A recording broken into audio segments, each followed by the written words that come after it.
Μια κουβέντα για κάθε Παναθηναϊκό, σε οποιαδήποτε γωνιά της Ελλάδος και να βρίσκεται, να είναι περήφανος που ακολουθεί την Παναθηναϊκή ιδέα.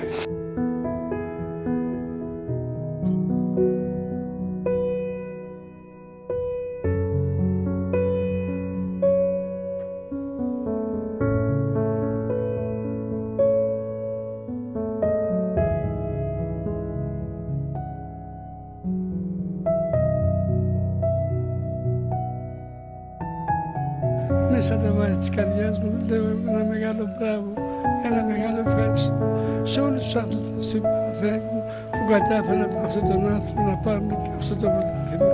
Τους ευχαριστώ για τον οργανισμό του Παύλου. Θέλω όλοι οι φίλοι και κυρίως οι φίλαθλοι του Παναθηναϊκού να το θυμούνται, γιατί έκανε τα πάντα για να τους κάνει ευτυχισμένους.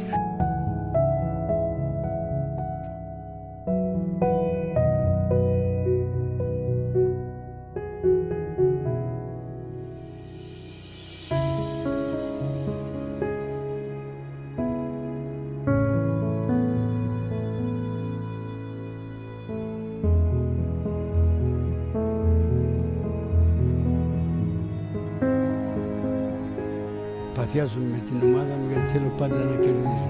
Αυτό όμως δεν λέει τίποτα. Ένα μεγάλο μπράβο, ένα μεγάλο ευχαριστώ στον Κοσμοτέ που μεταδίδει τα διάφορα παιχνίδια της ομάδας μου και της χρωστούμε μια ευγνωμοσύνη. Όλα αυτά δεν το καταλάβα, είναι προσωπικά δικά σας.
Όταν πεθάνω, να με θάψετε με τη σημαία του Παναθηναϊκού.